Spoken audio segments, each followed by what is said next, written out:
प्यारे बच्चों, आपका बहुत बहुत स्वागत है। शब्द निर्माण की हम तीसरे स्टेप पे चल रहे हैं और अब तक हम जो समास का भेद है वहाँ तक पहुँचे हैं। पहले वीडियो में हमने उपसर्ग पढ़ा, दूसरे में हमने प्रत्यय पढ़ा और अब हम तीसरे इसमें हम कर्मधारय समास पढ़ेंगे। तत्पुरुष समास का ही उपभेद है, लेकिन हम इसको स्वतंत्र रूप से पढ़ेंगे ताकि आपको ये अच्छे से समझ में आ जाए। चलिए अब हम शुरू करते हैं। कर्मधारय समास को पढ़ना सीखते हैं, उसको समझना, उसको कैसे विग्रह करना है, सब कुछ सीखते हैं। कर्मधारय समास के दोनों पदों के बीच में दो तरह का संबंध होता है। देखिए, आपने हर समास में यही पढ़ा, पूर्व पद और उत्तर पद। यहाँ पर भी पूर्व पद और उत्तर पद के बीच में एक ऐसा रिलेशनशिप होता है जिसमें एक की विशेषता दूसरा बताता है, यानी कि इसमें विशेषण और विशेष्य, उपमेय और उपमान दोनों का ऐसा संबंध होता है कि उपमेय की विशेषता उपमान बताता है और विशेष्य की विशेषता विशेषण बताता है। हमारा जो उपमेय और उपमान है वो पहले पद में भी आ सकता है और दूसरे पद में भी आ सकता है। तो उपमान जो है वो उपमेय की विशेषता बताने का कार्य करता है। सबसे पहले हम ये सीखते हैं कि विशेषण और विशेष्य के जो योग वाले समस्त पद होते हैं उनका विग्रह कैसे होता है। देखिए, जैसे आपके सामने नीलगाय शब्द है, ये समस्त पद बन गया नीलगाय। अब इसमें नील जो है वो विशेषण हो गया और ये पूर्व पद हो गया। विशेष्य यहाँ पर कौन सा पद है? उत्तर पद है, लेकिन ये विशेष्य है। तो नील और गाय मिलकर समस्त पद बना आपका नीलगाय। विग्रह होगा इसका नीली है जो गाय। अगला शब्द है महा। महा माने महान। देव की देव विशेष्य है और महा या महान यहाँ पर विशेषण है। समस्त पद है आपका महादेव। महान है जो देव। भला मानस, भला विशेषण है और मानस विशेष्य है। समस्त पद बना आपका भला मानस और विग्रह होगा भला है जो मानस या भला है मानस जो। काली मिर्च, काली विशेषण है, मिर्च विशेष्य है। काली मिर्च आपका समस्त पद बन गया और काली है जो मिर्च आपका विग्रह हो गया। प्रधानमंत्री, प्रधान विशेषण हो गया, मंत्री विशेष्य हो गया। समस्त पद बना प्रधानमंत्री और विग्रह होगा प्रधान है जो मंत्री। अब तक आपने जो पढ़े उसमें पहला पद विशेष्य और विशेषण का एक संयोजन होता है।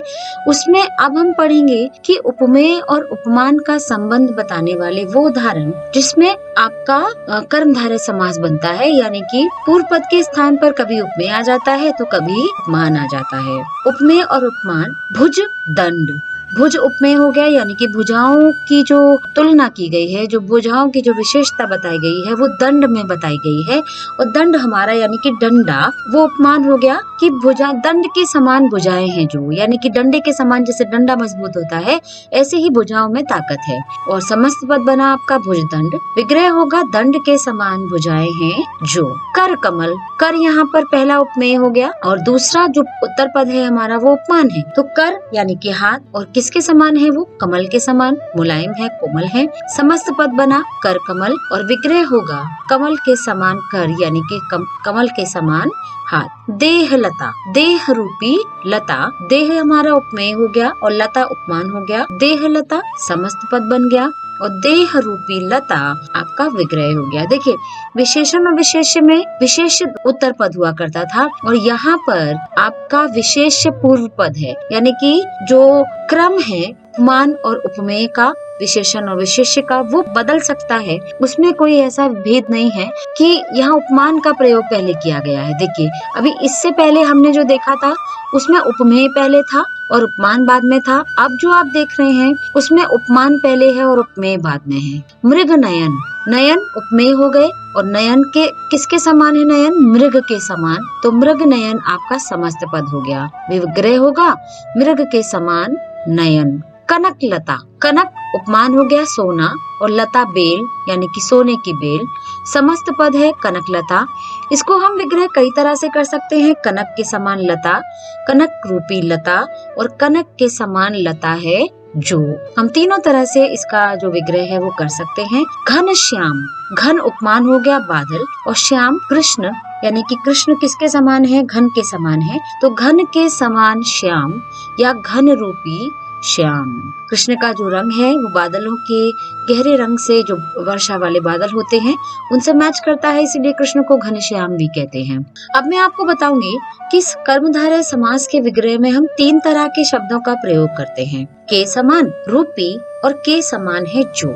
हम तीनों जो विभक्तियां हैं इनका प्रयोग हम उसमें कर सकते हैं। मैं कुछ उदाहरण आपको समझाऊंगी जहाँ पर कर्मधारय समास आपको समझ में आएगा। कमल नयन, इस एग्जाम्पल को अगर आप देखेंगे तो कमल नयन सिर्फ विष्णु को कहते हैं, क्योंकि अपने जो नेत्र हैं भगवान शिव की तपस्या में उन्होंने अपने एक नेत्र को, जो नील कमल उनको नहीं मिला था, तो अपने नेत्र को उन्होंने चढ़ाया था। तब से भगवान शिव ने उनका एक नाम कमल नयन रखा था। तो कमल नयन विष्णु भगवान को कहते हैं। लेकिन अगर हम इसका विग्रह करते हैं कमल के समान नयन है जो, तो हमारा ये विग्रह चला जाएगा कर्मधारय में। और कमल रूपी नयन, तब भी ये कर्मधारय में जाएगा। लेकिन अगर हम करते हैं कमल के समान नयन है जिसके, जब जिसके की बात आती है तो ये किसी और की बात आती है, तब हम जाएंगे विष्णु, यानी कि बहुव्रीहि समास हमारा हो जाएगा।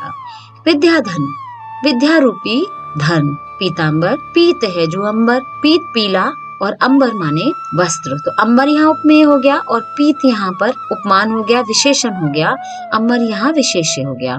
कृष्ण सर्प, काला है जो सर्प। क्रोधाग्नि, क्रोध रूपी अग्नि। प्राण प्रिय, प्राणों के समान प्रिय। नीलकंठ, नीला है जो कंठ, इसको हम बहुव्रीहि में भी ले सकते हैं। नीला है कंठ जिसका, तो ये शिव के लिए आ जाएगा और ये हमारा बहुव्रीहि समास बन जाएगा। हम जैसा विग्रह करते हैं हमारे समास का नाम वैसा ही होता है, हमें इस बात का विशेष ध्यान रखना होगा। प्रधानाध्यापक, प्रधान है अध्यापक जो। नील कमल, नीला है जो कमल। नील गगन, नीला है जो गगन। चंद्रमुख, चंद्र के समान है जो मुख या चंद्र के समान मुख है जो। मृगलोचन, मृग के समान लोचन है जो।